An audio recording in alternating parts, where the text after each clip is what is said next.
গল্পের নাম উর্মিলার চিঠি। আমি যখন প্রথম মা হই আমাকে একজন বলেছিলেন, পাপ করলে নাকি মেয়ে হয়। এই কথাটা শুনলে একটা মায়ের মন যে কতটা ক্ষুণ্ণ হতে পারে সেটা একটা মেয়ের মাই বুঝবে। আমার মেয়ের বয়স এখন 8 বছর। এখন মনে হয় সত্যি সত্যি হয়তো পাপ করলে মেয়ে সন্তানের মা হতে হয়।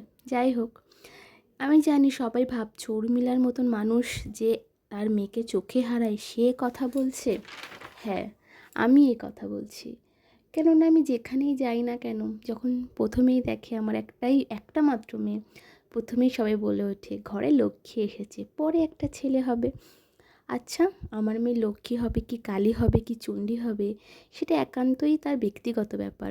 আর এখন যা যুগ পড়েছে সে কথা বাদই দিলাম। যখন যেখানে যে কোনো মন্দিরে যখন পুজো দিতে যাই, সমস্ত পুজো সুষ্ঠুভাবে শেষ হওয়ার পর পুরোহিত মশাই নানা মন্ত্র পড়ে বলেন দাম্পত্যের মঙ্গল করো, সন্তান ভালো রেখো, লাস্টে বলে পুত্র সন্তান যেন লাভ হয়। আমি সমস্ত পুজো শেষ হওয়ার পর আমি পুরোহিত মশাইকে একটাই কথা জিজ্ঞেস করি যে, আমার হয়ে আপনি মানসিক করে দিলেন, আপনি কি জানেন যে আমি ছেলে লাগবে কি আদৌ আমার, আপনি কি আমাকে জিজ্ঞেস করেছেন? তো পুরোহিত মশাই রীতিমতন অপ্রস্তুতিতে পড়ে যায়। যাই হোক, সেই দিন বাপের বাড়ি গিয়েছিলাম, পিসির মেয়ের বিয়ে ছিল।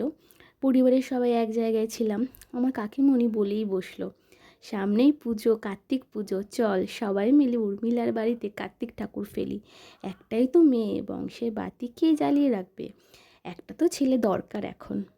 অনেকে হাসি ঠাট্টা করে, অনেকে ভালোবেসে, অনেকে আমার শুভাকাঙ্ক্ষী হয়ে বলে, এবার একটা ছেলে নাও, মেয়েটা তো অনেকটাই বড় হলো। আমি আমার এই চিঠির মাধ্যমে সব্বাইকে জানাতে চাই, আমার কথা, আমার পরিবারের কথা, আমার বংশের কথা আপনাদের কাউকে ভাবতে হবে না।